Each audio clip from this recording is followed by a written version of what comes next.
I'd like to now recognize our distinguished witnesses, beginning first with Ambassador Ronald Lauder, who has served as president of the World Jewish Congress since June of 2007 and has championed the safety and security of the State of Israel in the public arena for many years.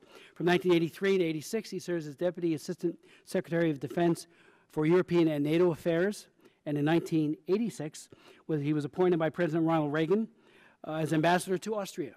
He is the former chairman of the Conference of Presidents of major American Jewish organizations and has made the fight against anti-Semitism a lifelong endeavor. He is a man who has truly made a difference, and without objection, his full resume and that of all of our witnesses will be made a part of the record. We'll then hear from Mr. Roger Cukierman, who was elected as president of the Representative Council of Jewish Institutions of France in 2001. He was re-elected in 2004 and again in 2013. He is vice president of the World Jewish Congress and serves as treasurer of the Foundation for the Memory of the Shoah.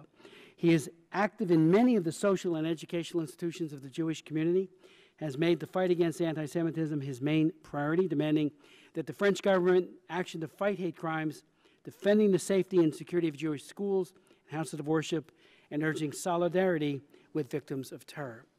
We'll then hear from Mr. Dan Rosenberg Asmussen, who was elected as the chairperson of the Danish Jewish Community Center in 2014. In his professional career, he is the deputy director of the Association of Danish Pharmacies. He played an important role in the immediate aftermath of the attack at the Copenhagen synagogue last month by managing the crisis unit, liaison with local law enforcement and authorities, as well as political leaders. Ambassador Lauder, if you could begin the statement. Thank you very much, Mr. Chairman. But before I start, Ms. Meadows mentioned the shoes along the Danube. What had happened in the closing days of World War II as the Russians were surrounding Budapest and they cut off the rail lines, they still wanted to kill more Jewish people. They took something like 5,000 Jewish people, had them undress, put 10 and 20 together, roped together with wire, and pushed them into the Danube and let them drown together, just as a last-ditch effort to kill people.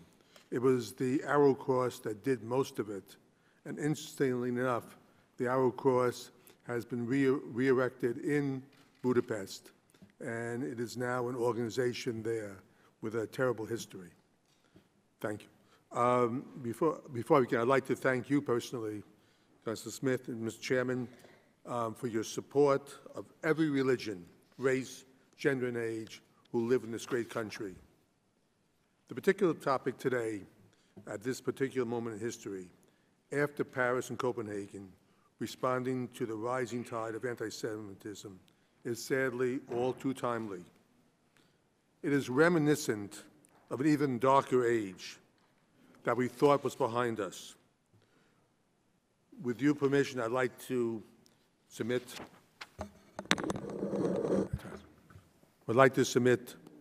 a statement.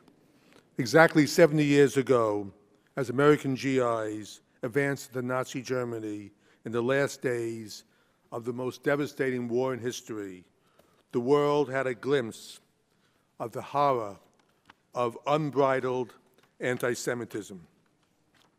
The images of the concentration camp that were liberated throughout Europe in the spring of 1945 still cause a universal shudder to this day.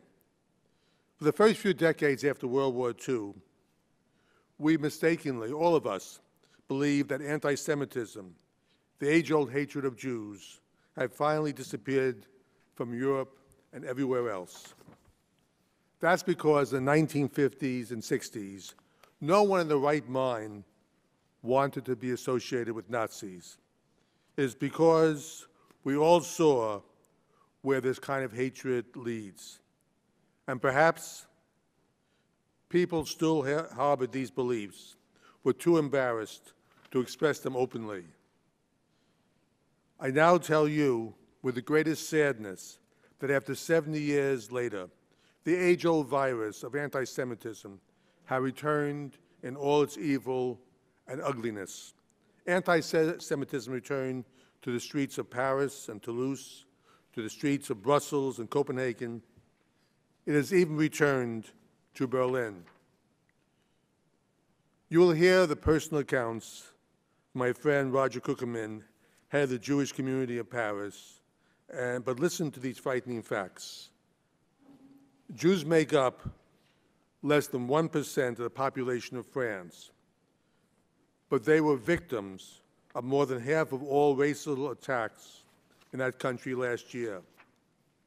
The number of anti-Jewish attacks in France in 2014 doubled from the year before. In Great Britain, the number of anti-Semitic attacks also doubled from the year before.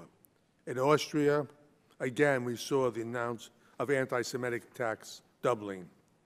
In fact, the EU report from 9 nations showed that 16 months ago, long before the latest wave of terror, Jews in these countries were already concerned about the growing anti-Semitism. You don't have to be a mathematician to see an obvious trend here. There is hatred growing throughout Europe that are causing Jews to wonder if they should leave. They are asking if there is a future for Jews on that continent. Last fall, I sat with representatives of the Jewish community in Rome, and they told me that although they may stay, their children and definitely their grandchildren will leave. They told me that the Jewish community in Rome that has existed since the time of Christ and survived Hitler would disappear within 25 years. How could this happen in 2015? The answer is that the strange confluence of hatred has taken hold across Europe today that comes from many different corners. There are huge populations of Muslim immigrants throughout Europe. Most are peaceful, but far too many of them have adopted radical Islam. There are thousands of young European Muslims that have left to fight with Islamic radicals in Iraq and Syria. And there is a real fear that they could return, bringing the bloodshed with them. Some have already returned, and we see the consequences. At the same time, we have seen the rise of smaller right-wing neo-Nazi extremist groups that become political forces in Hungary and Greece, and have seen on the streets in Germany and France. And there is a third force that may appear more benign, but it adds fuel to the fire. I'm talking about an educated elite class from universities to the media that have a pathological hatred of Israel. They would never consider themselves anti-Semitic, but they're quite open in their opinion that only Israel is the source of all the problems in the Middle East. This is intellectually dishonest and devoid of reality, but too many people have accepted their lies as the truth. And then there is technology. 70 years ago, Joseph Goebbels used newspapers, films, and marches to infuse hatred of Jews into mainstream society. Today, the power of the internet sends out a constant stream of anti-Semitic ideas at hyperspeed. And there are not enough people speaking out to counter these lies. Do you want to know what it's like to be openly Jewish in Europe today? Just go to YouTube and watch what happens when a young man simply walks down a European street wearing a yarmulke. He is insulted, shoved, spat on, and as we saw in France, Jews who are openly Jewish can also be killed. Once again, like the 1930s, Many European Jews live in fear. Members of this committee, in my travels to all the communities, I've always asked the same question around Europe and the world. I've been asked, where is the United States? Why isn't the United States leading the world in that crisis? Right after the attacks on Charlie Hebdo and the kosher grocery store in Paris, over 1 million people marched in defiance of those murders. Many of the leaders of Europe and the world linked arms in solidarity in the very front row, but there was not one U.S. representative with them in the front row. I believe this sent a very negative message around the world. European leaders have stepped up and strongly condemned these attacks on Jews and the rise of anti-Semitism. The United States must do the same. The United States must lead.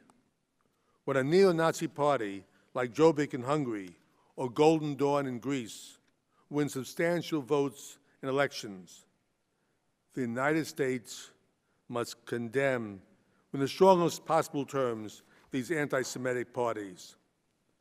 My fear is that muted condemnations, or worse, silence, could lead what we saw in Europe 70 years ago.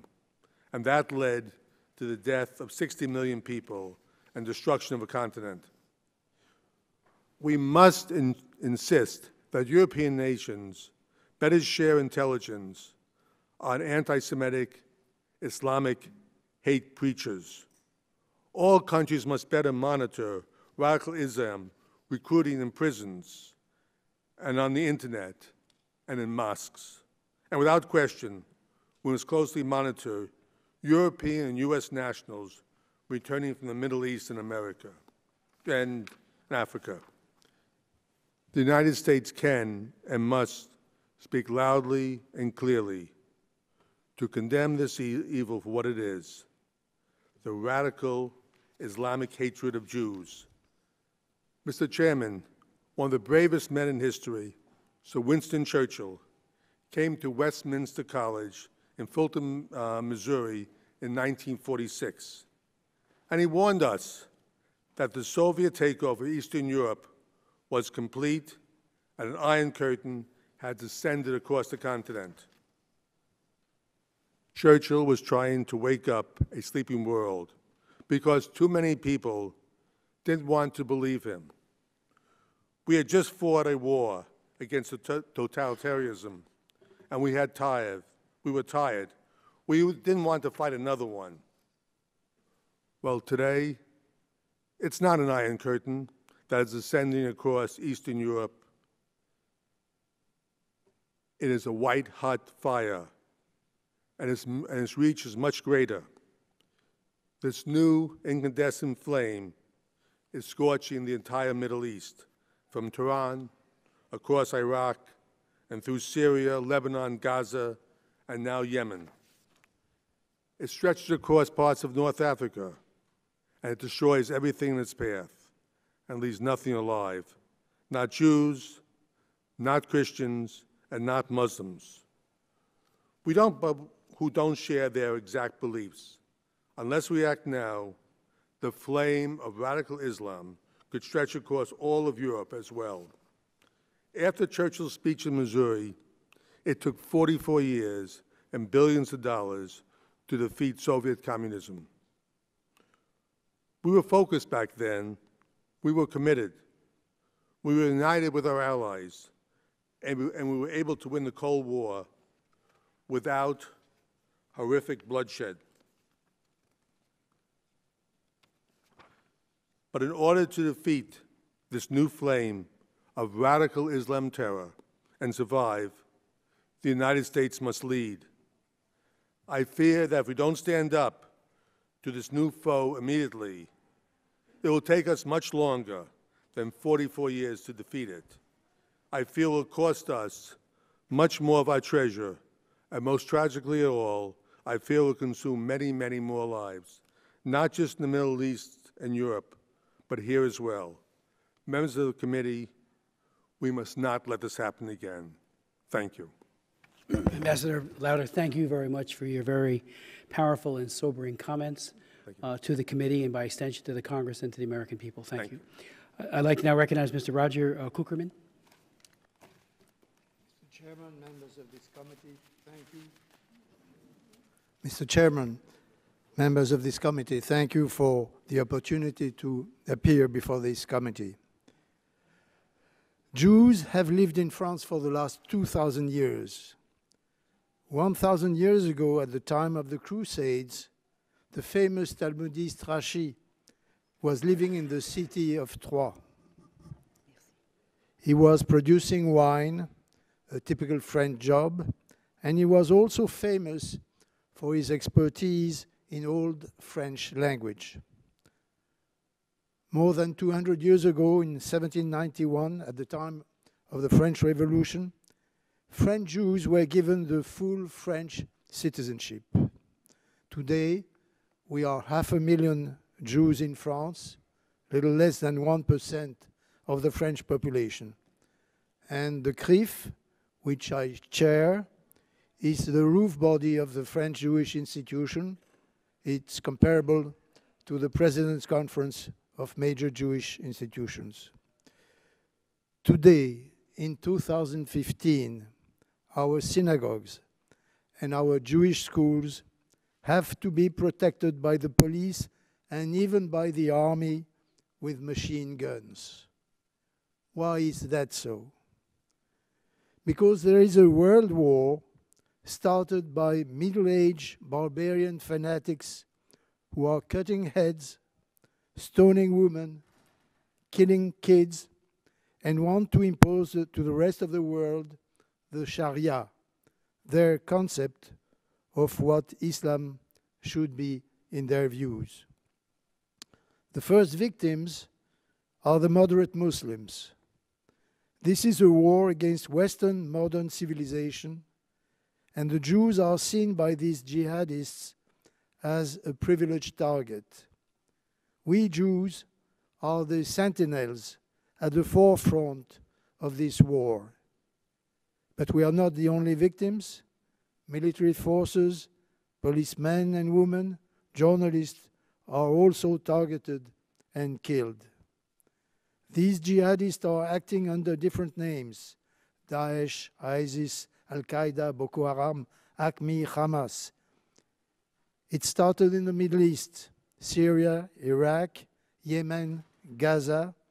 It reaches Africa, Mali, Niger, Nigeria, Cameroon, Chad, Tunisia, and now Europe, France, Belgium, Denmark.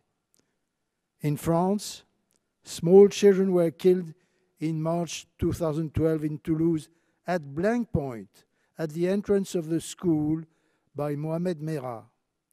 In 2014, 4 people were killed in the Jewish Museum of Brussels by Mehdi Nemouche. And then in January 2015, 4 people were killed in the Paris kosher grocery store, and then in front of the Copenhagen synagogue. All victims were targeted because they were Jews. All these killers were jihadists. In front of that situation, the French government shows a perfect understanding of our situation. Prime Minister Manuel Valls said that anti-Zionism is anti-Semitism.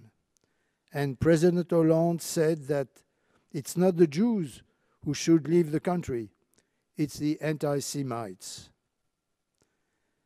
And immediately after the grocery attack, the government added close to 8,000 military to the police forces to protect the Jewish places. From where are these jihadists coming? They come from the Muslim community, which is estimated in France around 10% of the total French population.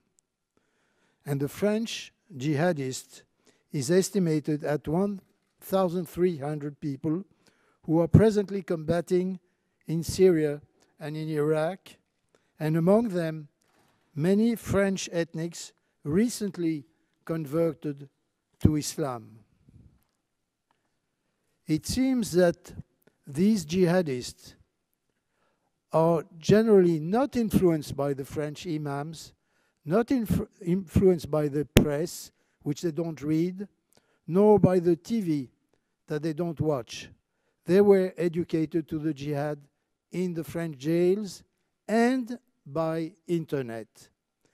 And this is why the CRIF, our organization, bought a full-page ad in the New York Times on the 2nd of March 2015, which was an appeal to our American friends and also to you, asking that they should put pressure on the internet providers to set a limit to the swarm of hate which can be found in internet, and to remove anti-Semitic contents as soon as it is flagged. On the internet, ways were found to ban child pornography. Likewise, anti-Semitism must be banned. The providers of internet must understand that they bear a responsibility when murders are committed by youngsters who became jihadists through internet. Now, the question that I'm asked daily is whether there is a future for Jews in France. An increasing number of French Jews are considering leaving France. The French Jewish population, which is estimated at 500,000 people, is the third Jewish community in the world after Israel and the US. In the last 3 years, 2,000 French citizens left to Israel. Others chose the US, Canada, Australia. Many people refuse to see the future of their kids if they have to study in schools or to go to synagogues, which appear as fortresses protected by military and heavy gun machines. The atmosphere is tense. One cannot travel in the subway with a yarmulke. Anti-Semitism is active in many suburbs and in many public schools.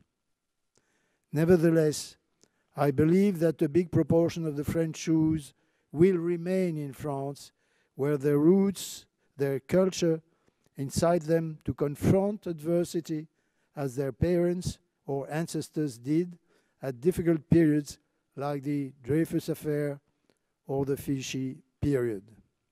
Thank you, and I'm, of course, ready to answer any question. Mr. Cukierman, thank you very much for your insights and counsel and your historical perspective, which is very, very illuminating. Look forward to questions when we get to that point.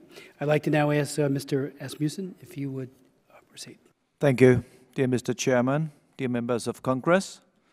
It's a great honor for me to testify before the United States Congress, although it's on a sad occasion. You probably think of Denmark as a small and peaceful country, and basically that's also the way we think ourselves. We are people of 5.5 million, 5,000 Jews.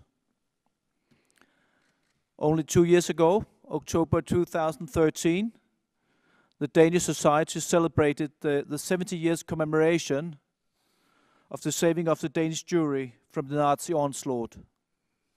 It was an amazing achievement of the Danish society to stand up, come together, and to save its Jewish minority. The Danish population believed that its Jewish neighbors and friends were an integral of the Danish society, making Denmark a country that could rightfully be defined as righteous among the nations. On February the 15th this year, the Danish society once again came together. This time, in order to mourn the loss of Dan Rosenberg, a 37-year-old Jewish man who was murdered while protecting the guest at a bat mitzvah party in the Jewish community center. Thousands of Danes came together in order to speak out against terror. While the community was in shock and despair, Danes showed again how much they care for the Jewish citizen. In the days following the attack, thousands of people showed their respect. They laid flowers in front of Copenhagen's synagogue. So on the 15th of February, the Jewish community and the whole Danish society was brutally awoken to a new reality. We had warned the authorities for years that such a day, an attack like this could happen on Danish soil. We had urged them to take warning signs seriously, while we, the Jewish community, in parallel, took upon ourselves to safeguard our community. The terror attack against the Jewish community in Denmark did not occur in a vacuum. It did not happen in Copenhagen just by chance. It was, unfortunately, the culmination of years of growing anti-Semitism. It happened in a country where it has become widely acceptable to criticize and question both Israel and Jews with a carelessness that we did not expect or imagine just a few years ago. During the Gaza conflict last summer, a few hundred people were evacuated by police because police could not guarantee them their safety due to aggression from Hamas supporters during a demonstration calling for peace, calling for a two-state solution. A few days earlier, almost 4,000 people signed a petition urging Danish media not to use journalists with Jewish heritage for coverage of Middle East conflict. Yet, it was not before the Jewish school in Copenhagen was vandalized with graffiti that politicians decided to react and speak out against these incidents. It is, however, important to understand that the Danish society itself has never been anti-Semitic, and that many of the threats facing Danish Jewry, like in the rest of Europe, comes from marginalized and radicalized Muslims. And these form, I believe, a small minority of all Muslims in Denmark.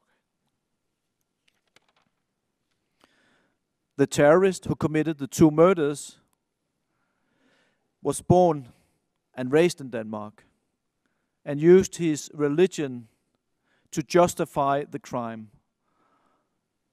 Unfortunately, it doesn't seem like he's alone with this view.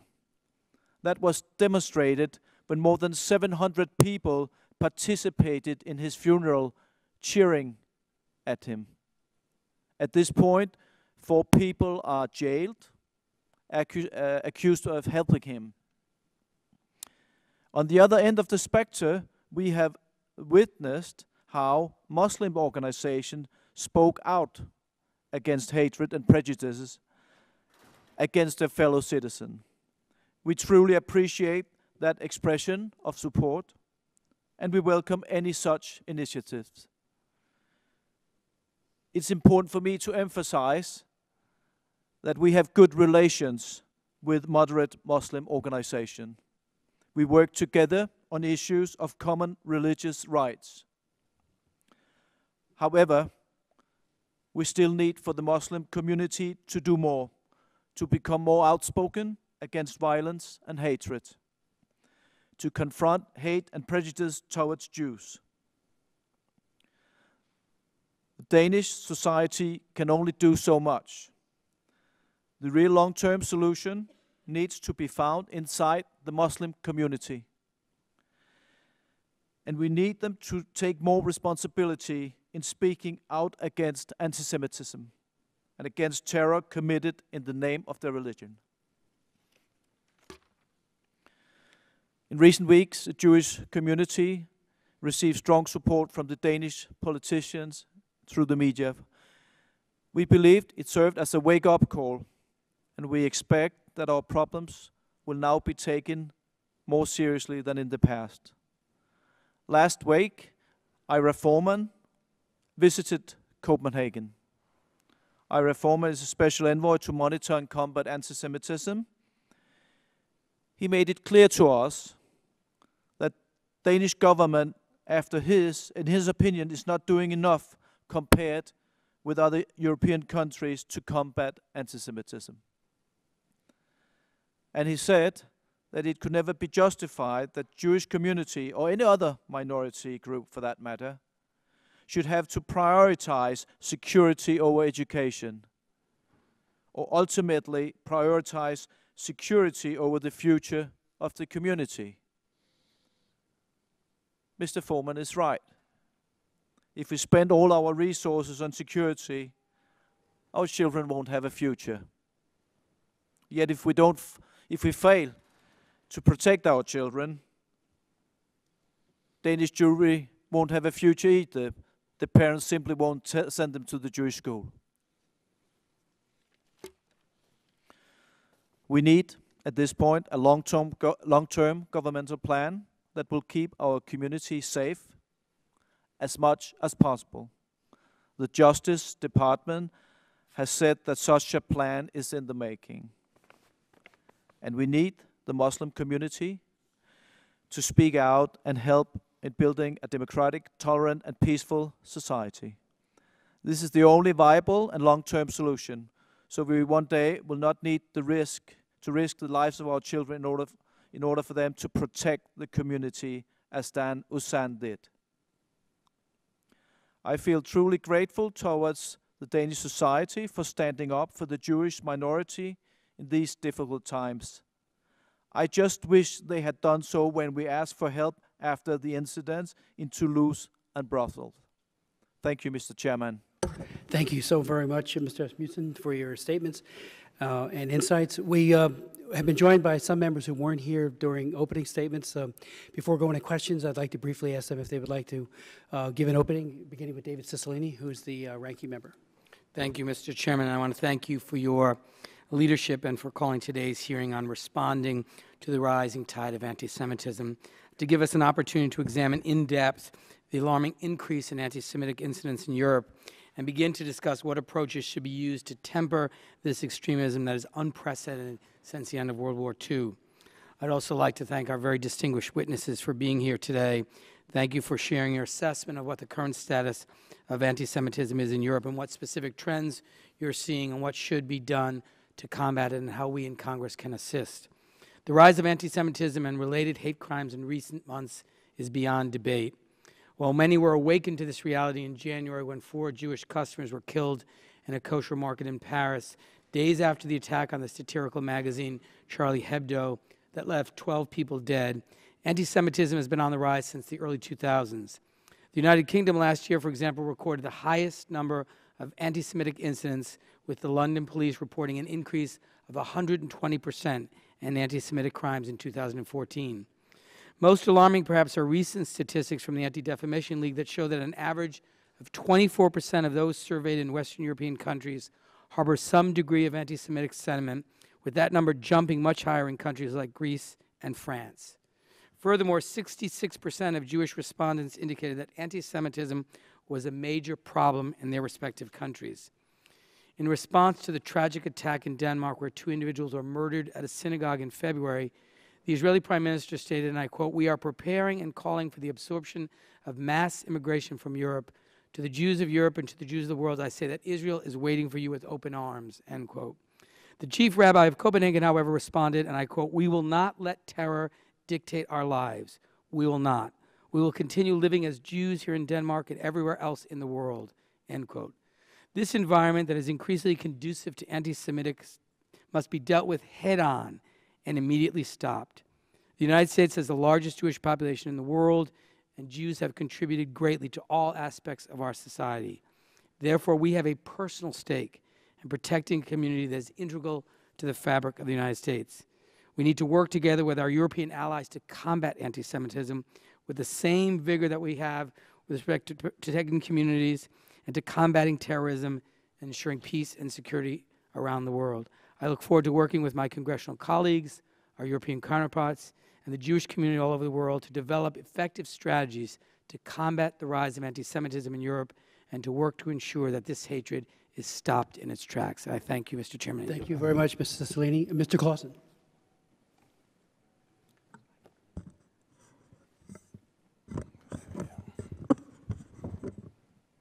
Thank you for coming today and sharing your personal stories. Mr. Asmussen, I remember the sadness in my father's eyes when the murders took place in Denmark. Clausen is Danish. My forefathers come from about an hour south of Copenhagen and Bors in Sjælland. My dad has taken me there. My father speaks Danish. And so it hit home to us personally. And I will always remember his face when it happened. And he told me he was glad his father wasn't here. So your words hit home.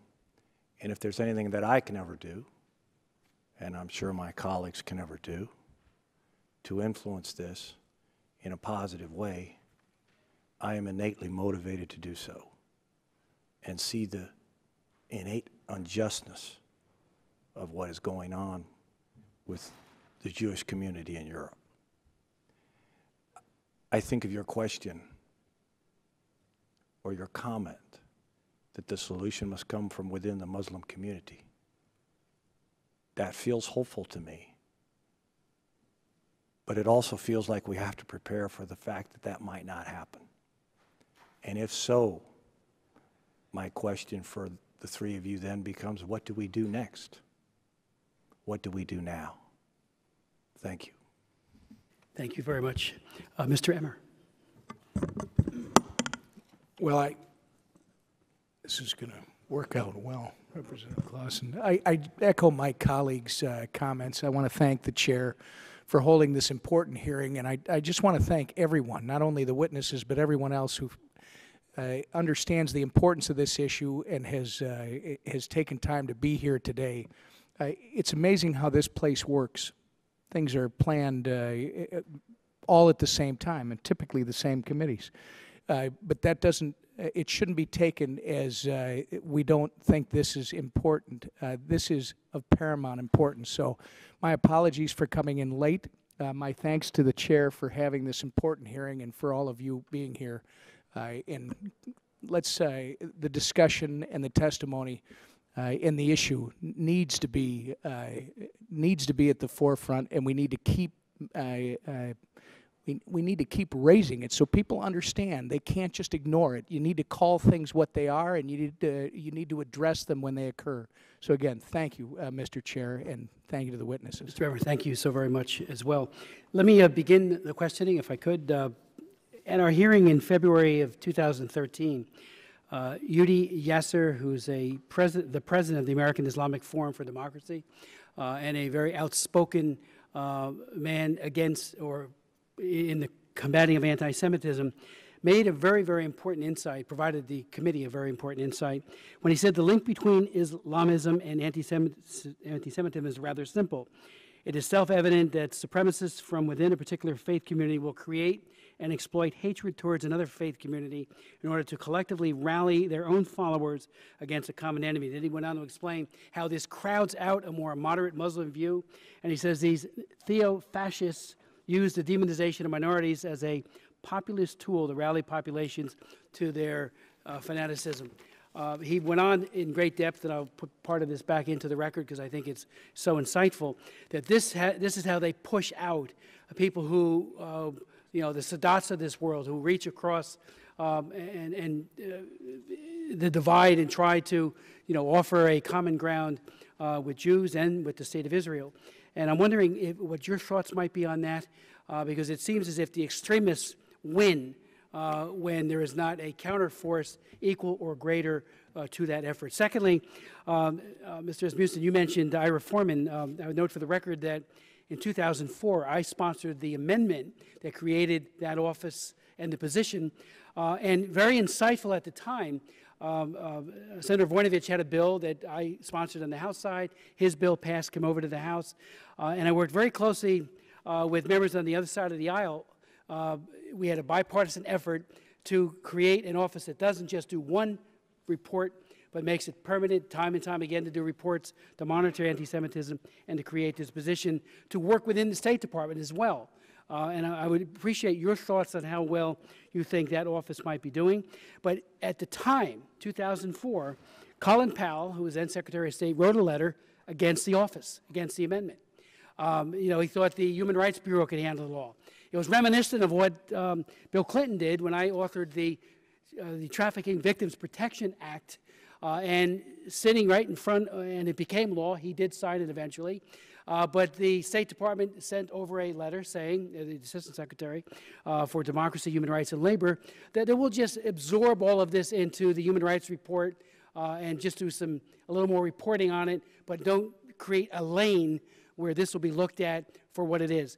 Similarly, when we were working with the coalition, and I formed it, of the willing in the OSCE Parliamentary Assembly, I was shocked at how many members of Parliament said, why don't we just expand it to everything?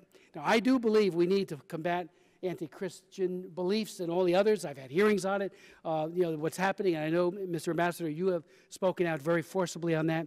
But there's a specific sense of disproportionality to how Jews are singled out. Look at our own FBI statistics on hate crimes relative to belief of faith. Christians far outnumber all numbers in the country, yet less than 10% of the FBI hate crimes are committed against Christians. Ditto for Islamists or Muslims in this country. Not so for Jews, who make up well over 60% of all the hate crimes, even though they're only 2% of the population. It is so disproportionate, it cries out for a single focus. So, and even as we were doing the conferences, there was always this move by the Dutch and by others to just make it about xenophobia and about other issues, always to exclude and, in my opinion, reduce in its focus the issue of combating anti-Semitism. So your thoughts on that, again, on whether IRA and how well you think that committee is working. And then finally, I would just say, I have other questions, but I want to make sure my colleagues get time to answer those as well. So please, if you could begin. I believe Congressman Mr. Clausen asked me a question. I understand fully your skepticism towards getting the collective Muslim community in order to confront hate and prejudice. I understand it. Because what we see in Denmark, and I talk to many Jewish leaders here, and it's the same all over. The Muslim community tends to be very fractioned. You will never tend to find a body as we do within the Jewish community. And I believe if we find racism and hate in Jewish community, we will confront it. The problem is it doesn't happen that often. But I see some changes. I mean, sometimes you have to also look at the positive notes, and there are a few positive notes. Muslim organizations coming up with ideas like peace rings about synagogues. There are not many Muslims participating in these initiatives, and I would not like to exaggerate, but there is a change. And so when you ask what is done now, there's a lot of things in Denmark being done by the government. I mean, there's after Paris, there's a huge catalog of anti-terror legislation being rolled out.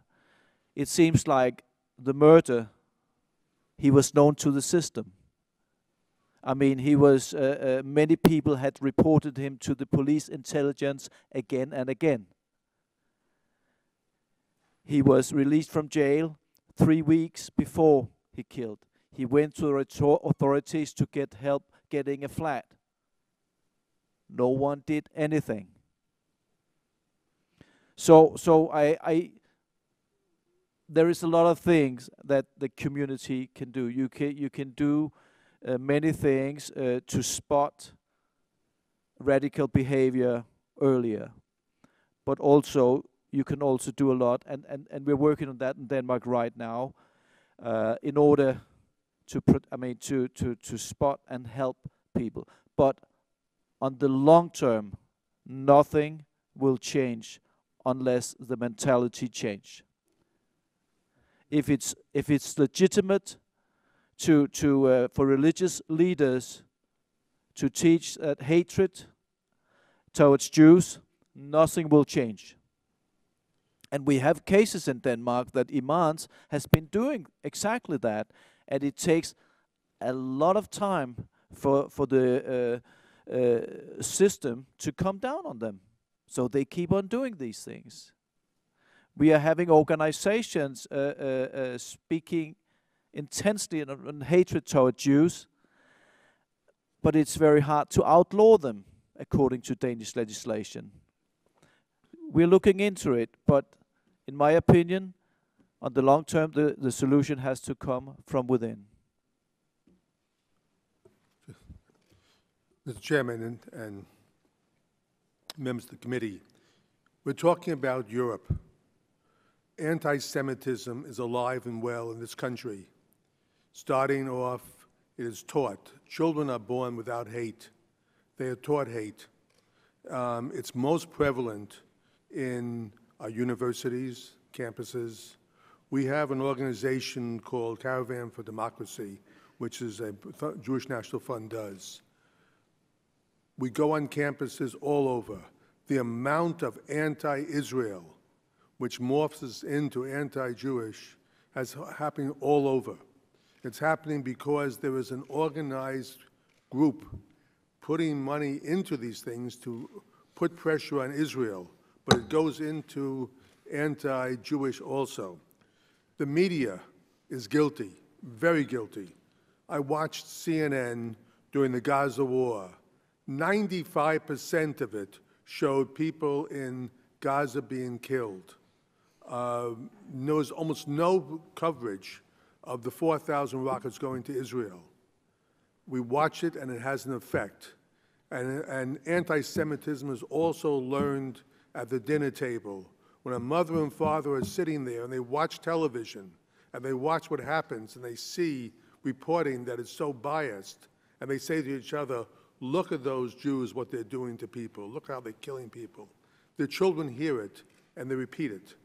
And what happened is that there was no understanding in media about what can be done. We watch, we monitor what's happening on the internet. It is disgusting what we see and the amount of things that go on, and yet there was no regulation against it. Anti-Semitism is going to morph into anti-Christian and anti-Muslim at times. We are at the beginning of something that is very, very dangerous, not only for Jews in Europe, but Jews throughout the world, as well as Christians, and for that matter, Muslims. We ask ourselves, why isn't there more Muslim moderates? Because they're scared to death. If I was a Muslim and I was a moderate, I'd be worried for my life, because there is a feeling, it's not just, we'll vote and see who's right. There's a whole radical things, and it's taking over the country. It's taking over what's happening. And in many ways, what's happening in Europe is the canary in the mine. And the fact is that what's happening there will be happening here very shortly unless we react. And I commend the committee for taking this up, but look at it not for Europe, not for Denmark, not for France. Look at it for the world, and look at it what's happening in our college campuses. It's something there. We also see that in mosques, the amount of hatred against Jews, but also against America is there. We have monitored mosques, and we see what's going on. Mosques are a place should be for love, understanding, help. Too often, they're places of radicalism. We hear this, we know this, we've seen it, but the fact is there are no laws against it. There's no laws against what you can say, And that is the danger. There's no law that what you can say on the internet or on media, and we see it. And we're just a small segment here. You have 40 countries here. Each one country can sit here and testify what's happening here. We speak among ourselves, and frankly, we feel powerless. And I think if I asked every person, what's the one place we look towards? We look towards the United States. We look towards the United States for the help and the understanding, because it's the one country that stands up for religious rights in a very strong way. We need the Congress. We need your help. We need people, not only this committee, but a whole looking at what laws. You mentioned about Ira Foreman, what went on. Here's one person that you try to get in. You had people fighting it. There was a feeling also that people don't want to see this. They want to stay away from it. We had a situation in California recently where a girl wanted to join an organization, and because she was Jewish and was part of a Jewish organization, she was denied it. There should have been a huge outcry, and there wasn't. And again, Roger Cukierman is fighting a battle. He's fighting a battle. The French government is there, but there's very little he can do. If you have 6 million Muslims, even if 1% of them, and using math without a computer, it's still 60,000 people who could be radical. What do you do about that? There's no laws about it. Canada has just started to look at different laws that can be done. We must have type of things here in this country. It must be a chance for everybody to turn around and say, this is the model. These are what should be done. And we're allowing it to happen. Sorry. Yes, I want to say also that anti-Semitism is not the problem of the Jews. It's the problem of the society. And it's not neither a European problem. It's a world problem. And we are in a war with the jihadism. The jihadism is the fanatic Islam. And you were the first victims of that phenomenon on 9/11. I think that 9/11 was the first step of that war. We are in a war, and I wish somebody asked among you, what can you do? First of all, you have to realize that you are in a state of war. And secondly, you have to react at that state of war. One of the things which you can do is to see to it that internet stops being a school to educate jihadism. Thank you. Mr. Deutsch. Thank you, Mr. Chairman, and thanks for giving me the opportunity just to sit in. I have another hearing. I appreciate it very much. Thanks for holding the hearing to you and Ranking Member Bass, and thanks for your leadership on this and so many other human rights issues. I appreciate the witnesses being here today for offering their testimony. It's very helpful for members of Congress to hear how the growth of anti-Semitism in recent years is viewed from a European perspective. And I just make a couple of quick observations. We know that an overwhelming majority of the world's Jewish population lives in the United States and Israel. But in Europe, where centuries-old Jewish life was decimated by the Holocaust, the Jewish community that remains faces a growing animosity that's creating a very real security threat, which your testimony here is so helpful to highlight.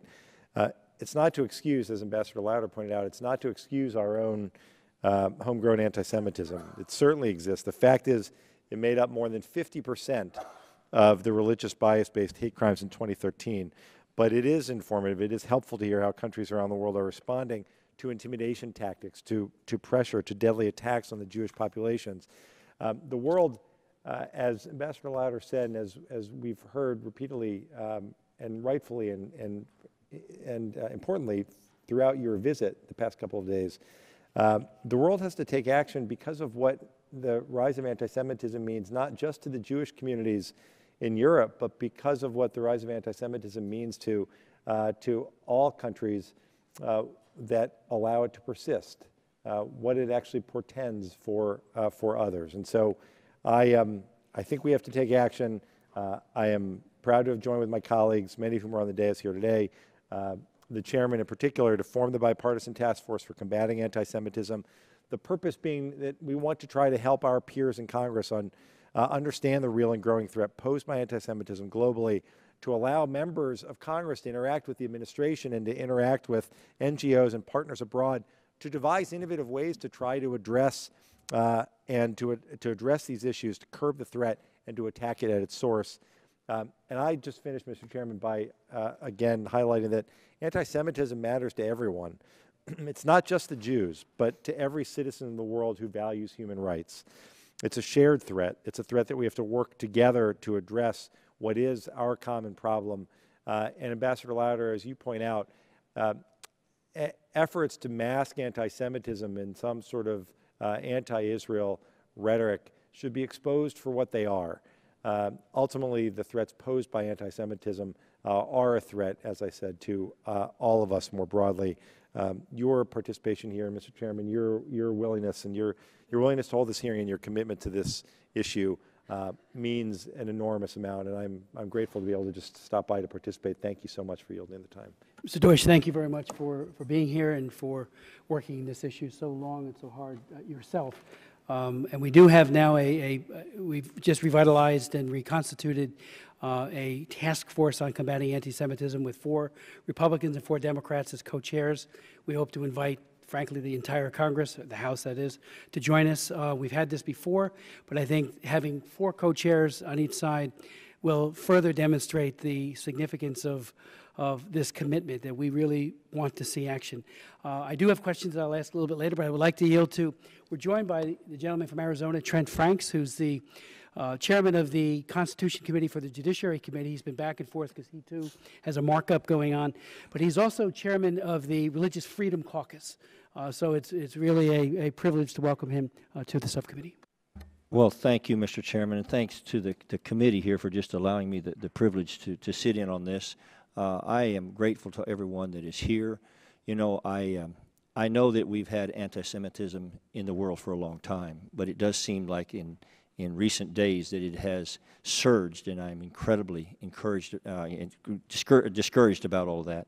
And my biggest fear is that somehow the countries of the world would somehow believe that America's commitment to Israel has diminished because that is of a strategic significance to make it clear to the world that America is firmly with Israel and that Israel is with America. I am convinced that Israel is as important to America as America is to Israel.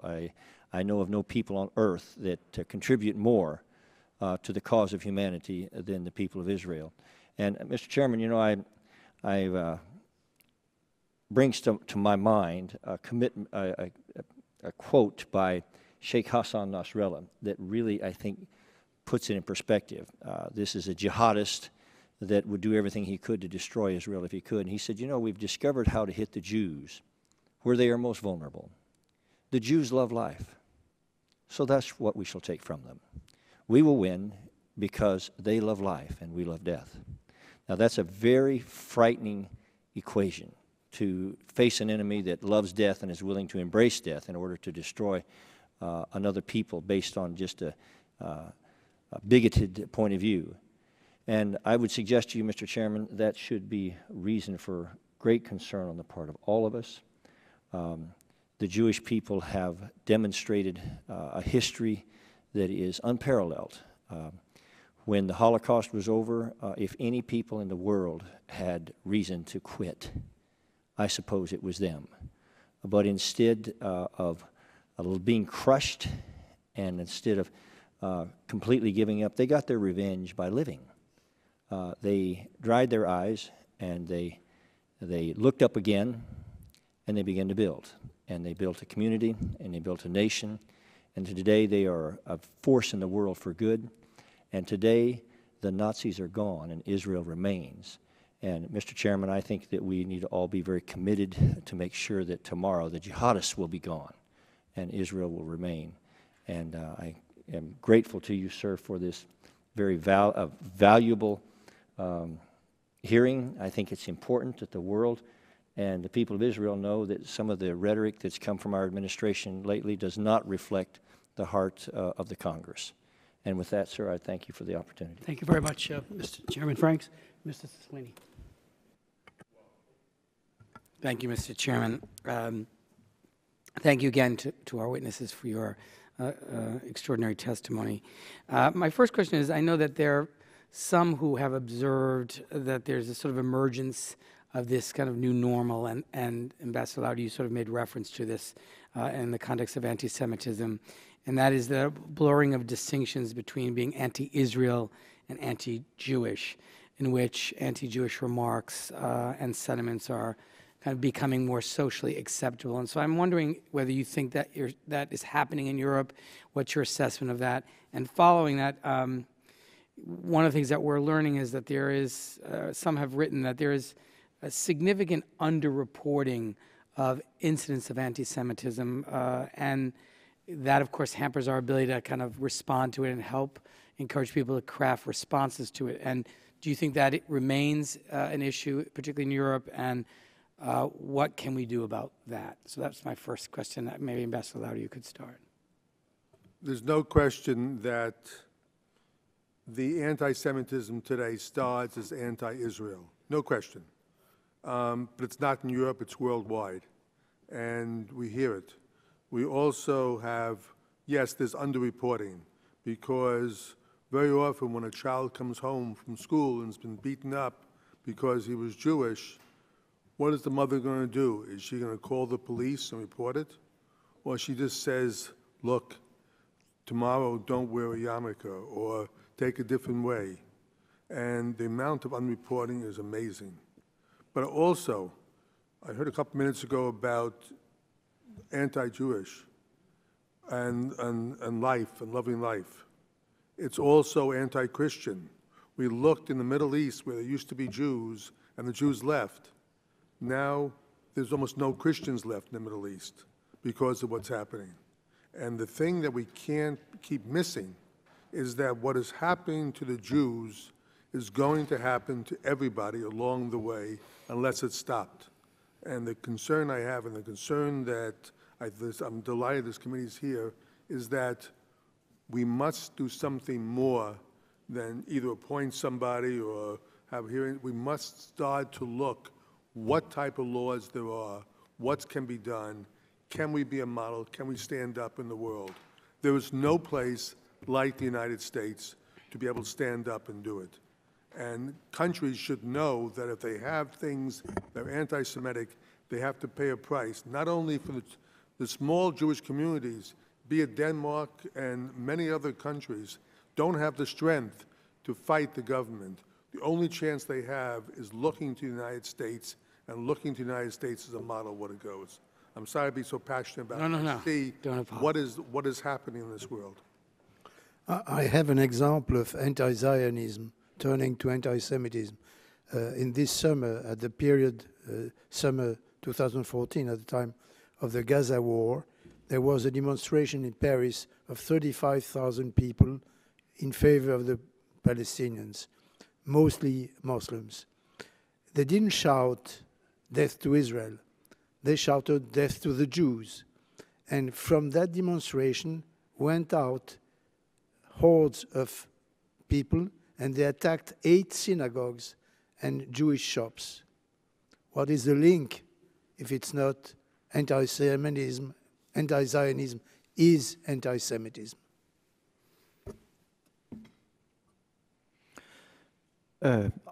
I agree when you say there's somehow a presence of underreporting. Danish Jews basically stopped wearing yarmulkes many years ago. They don't dare. If they did, there are areas of Copenhagen where, as Mr. Lauder said, you will not be able to go without getting beaten up. So that's for sure there's underreporting. In Denmark, we see primarily left-wingers demonizing Israel. And this tends to legitimate this hate towards Israel, towards Jews, that is widespread within the Muslim minority. Could you speak to whether or not there have been, countries that have been effective in European, either in the EU or the EU itself, in terms of responding to anti-Semitism, that have, implemented effective strategies? Are any of the countries doing it well? Is the Organization for Security and Cooperation doing anything? Are there things the EU could be doing that they're not doing? I mean, are there, we've identified, I think everyone understands this is a serious problem, but is there any? The closest I've heard is what Canada is doing, and I have not seen yet, but I spoke to the ambassador last night, and he told me, the Canadian ambassador, he told me some of the things they're doing. But to this day, they have not confronted it. It's a fear. Of a fear, and you don't know how to confront it. How do you stop teaching of anti-Semitism in schools or in different mosques? How do you do it?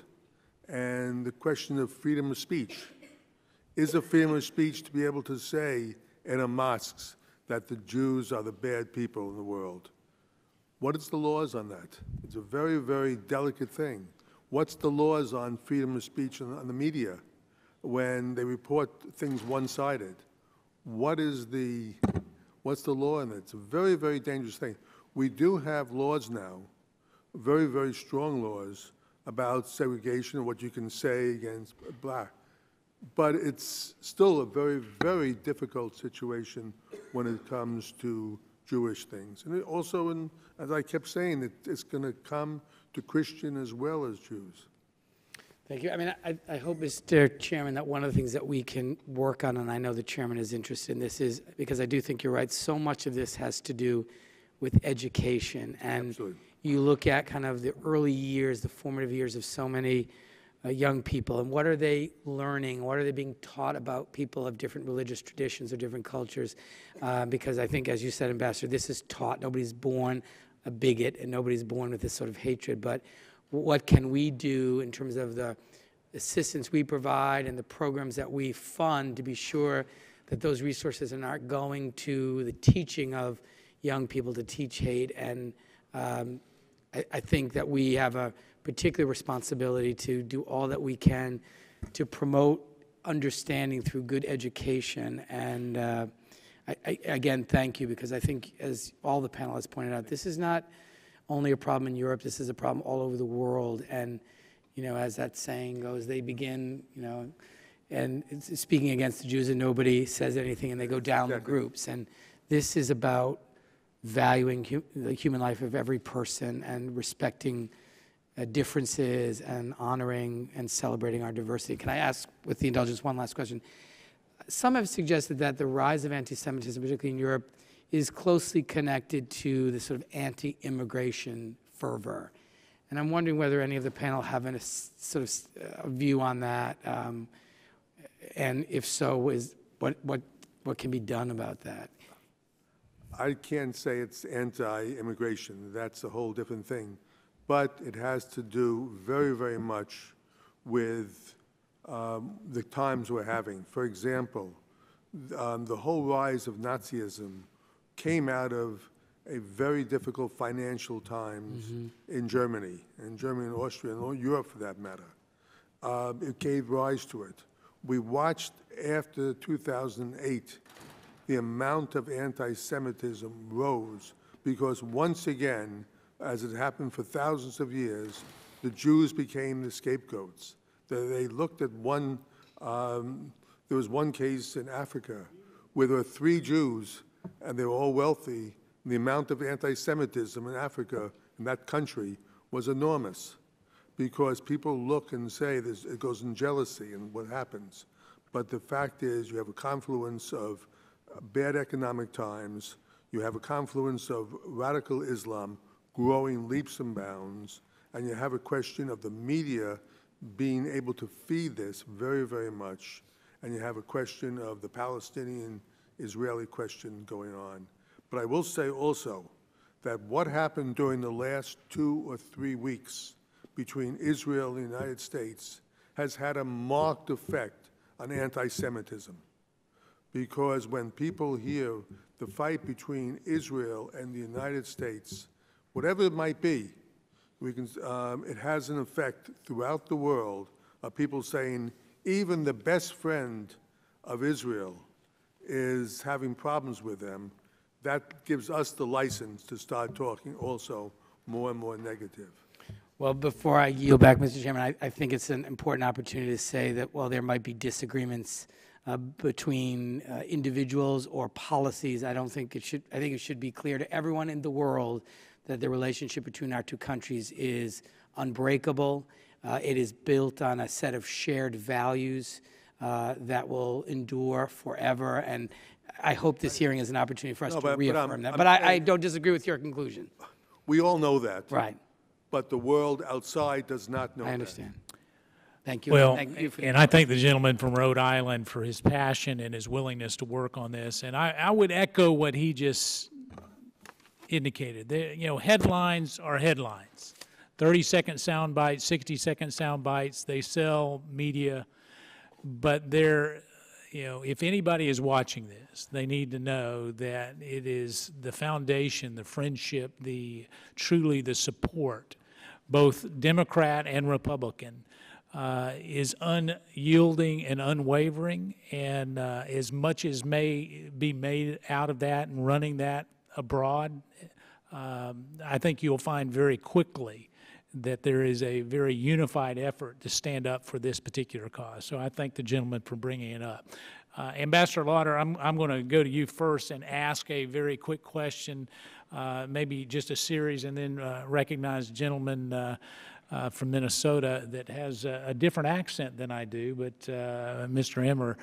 But Ambassador, one of the issues that you've been driving home is that America must lead on this particular issue, and that when we don't, when we are silent, it has real implications in Europe and abroad. Is that correct? That's correct. So if we are to be more than a hearing and more than just words, what is the most powerful way that we can show our support for the Jewish people? Because, it's interesting, we talk about, Mr. Cukierman is talking about Zion versus being Jewish. I've never known anybody that hates a piece of land. And when you really look at the nation of Israel, it's really what it embodies that they hate versus really a geographical location. So what can we do? We can start talking about it, taking action ourselves, standing up and saying, for example, I gave the example of France and what happened. There was not one person that didn't notice that there was no American presence in that front line.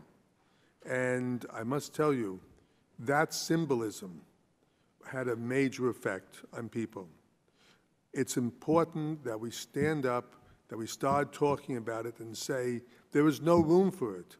If there is a neo-Nazi party in a country, we must stand up and say that's unacceptable for that country.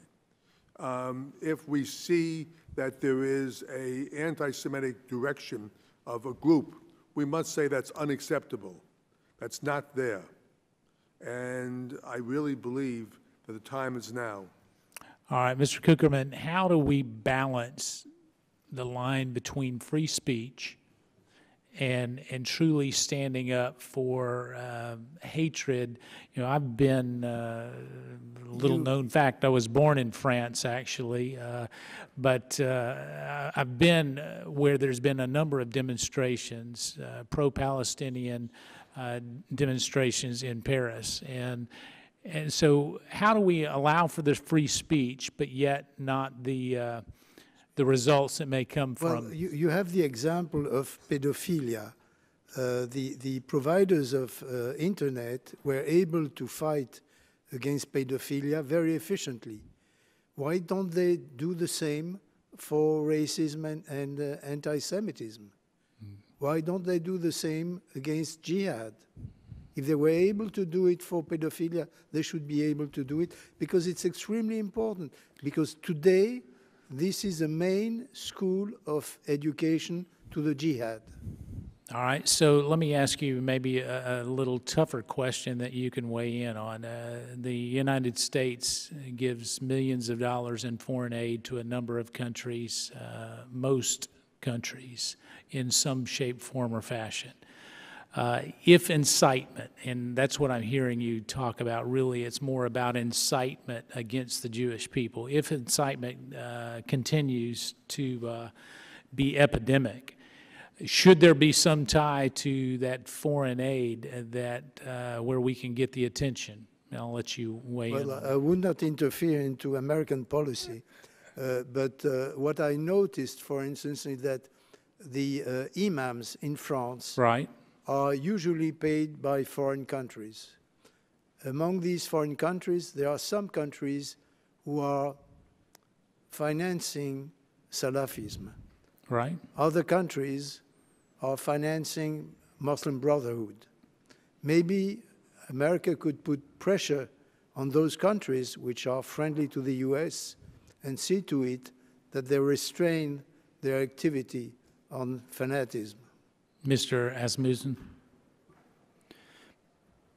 When it comes to protecting Jewish minorities, I believe that the US government can also put political pressure on countries that are not taking this threat seriously. There are countries that take this threat very seriously and protects their Jewish minorities. There are countries that don't. And the political pressure from outside, from the United States, I believe, is very crucial. There is some pressure by the World Jewish Congress. You mentioned Rabbi Andrew Baker, OSCE, and Ira Foreman. But the U.S. government can step up this political pressure. All right, thank you very much. I'm going to close with this one story and then yield to the gentleman from Minnesota, Mr. Emmers. I want to encourage each one of you. Ambassador Lauder, you talked about how the narrative during the Gaza conflict was one-sided. It was infuriating to me to see headline after headline after headline to be, and yet I had on my phone an app that's called Red Alert. Many of you may have that on your phone, and I got it. I was talking to the ambassador one day, long before the conflict, and it had gone off 42 times, I believe. This was 11 o'clock in the morning. It was not being mentioned anywhere, no headlines, no nothing. And I asked the ambassador, I said, what is that? And he said, well, it's an app that I have on my phone that's called Red Alert. I said, boy, I would love to have that. At least it would let me know when the missiles are coming in. He said, well, you can have it. The only problem is it's in Hebrew. Well, Hebrew is not normally a normal language in North Carolina. And so we actually went to that and had it translated, and so it's on a number of members' phones, a number of people. I know there's been well over 1 million downloads, and so I'd encourage you as something to be a reminder, because even as recent as January there were missiles going into Israel, and it's important that we do that. So I thank you, because we've got to change the narrative, Ambassador. I'm going to recognize the gentleman from Minnesota, Mr. Emmers. Thank you, Mr. Chair. And a couple of questions. I will try not to cover old ground. The first one, and I think what I'll do is start with, and am I pronouncing it right, Mr. Cukierman? Mr. Cukierman. Cukierman. Cukierman. All right, I apologize. Can you outline for me briefly what measures the Jewish communities of France are taking for their physical safety right now? We've heard testimony, and I'm aware that there are some resources that have been deployed, but what are the communities themselves doing to protect themselves? Well, we have, first of all, an organization of volunteers who are protecting the Jewish places, synagogues and Jewish schools mainly, but this has been strongly reinforced recently by the government, because our protectors are not armed. They are just checking that the people who enter Jewish places are not suspicious. But this is the main thing, and we also try to have organizations which it's not easy to enter. We have videos, we have, but it's defense. It's not efficient. I must say that we are very satisfied of the attitude of the French government in the recent events. I'm not generally putting compliments to the French government. I frequently criticized for my past reactions. But in this difficult period, they have been exemplary. The Prime Minister has said very strong words like anti-Zionism is anti-Semitism. And the President said that it's not the Jews who should leave France, but it's the anti-Semites. And the day which followed the January event, we had immediately the army who joined the police to protect Jewish places. So we don't have to complain about protection. The legislation is a prominent one in terms of fight against anti-Semitism. For instance, Holocaust denial is a crime in France, which is not the case in other countries. And so the laws are satisfactory. The main problem would be education. Right. Because today in public schools, Jews are not going anymore because the atmosphere has become so much anti-Semitic that people prefer to pay and go to private schools, either Jewish schools or Christian schools, rather than public schools. Yeah, but then the problem's not being addressed apparently in the public schools, or is it? Well, nothing has been done in terms of education in public schools in the last 30 years, and there we are terribly backwards. Mr. Asmussen, same question. What are the Jewish communities doing in Denmark since the incidents to protect themselves? Basically, after the attacks in Toulouse and Brussels was last summer, we contacted the Danish Ministry of Justice in order for them to improve security around Jewish institutions. Nothing happened. There is security issue. There are roundings in police cars, and we have, as in France, our voluntarily security guards within the community. But we ask for armed police in front of the synagogue during services, in front of the Jewish school when the kids are there. We didn't get it. We didn't get it. We didn't get it because it was not on the menu in Denmark. Denmark is a small, peaceful country. You don't have policemen on the street wearing guns. Now we do. Okay. As in France, it takes people getting killed before they get the message.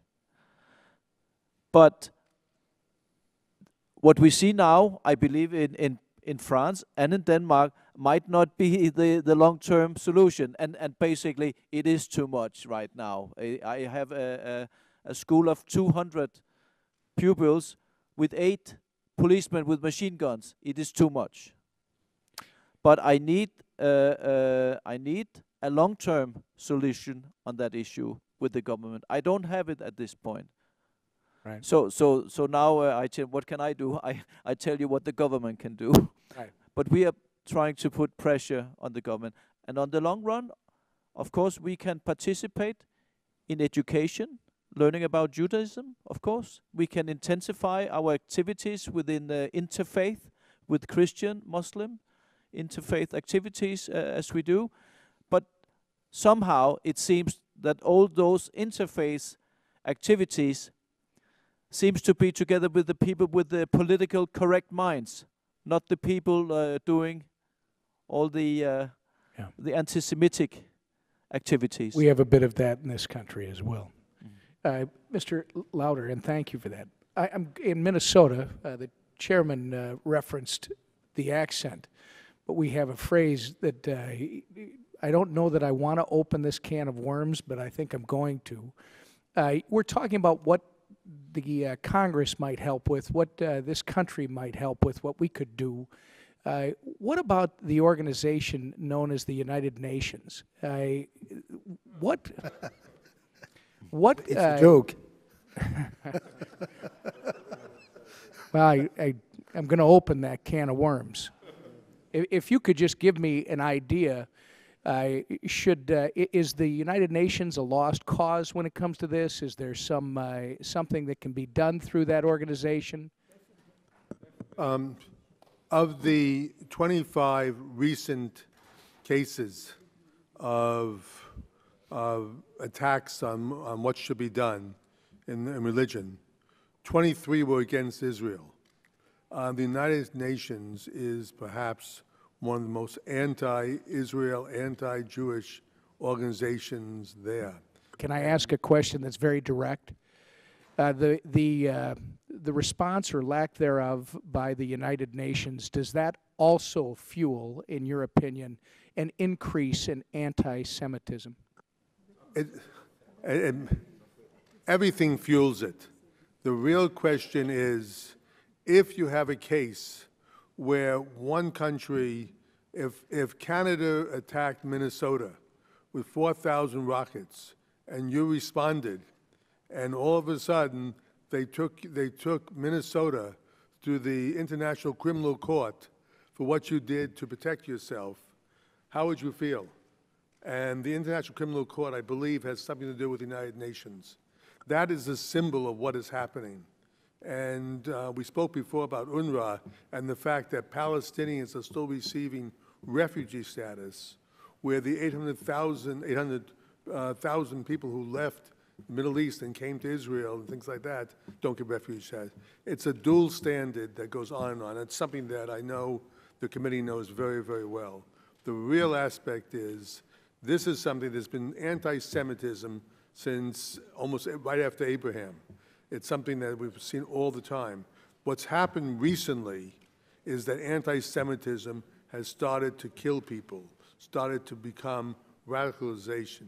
And it's one group of people who are doing it, and the world is turning its back on it, and not really necessarily going after it. And I'll be done, Mr. Chair, but I think you made the point, and it was an artful answer when everyone is talking. A diplomatic answer. A very diplomatic answer, and I do appreciate it and respect it.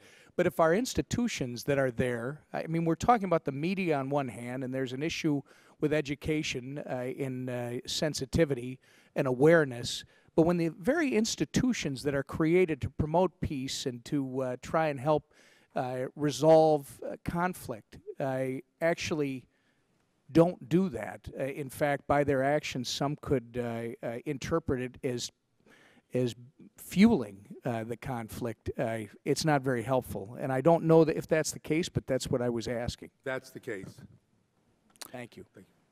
I thank the gentleman. I thank each of you for your testimony here today. Chairman Smith actually is monitoring this. His staff's monitoring it. He's been having a few health issues. We'll support and actually give some questions for each one of you that you can respond in writing for the record.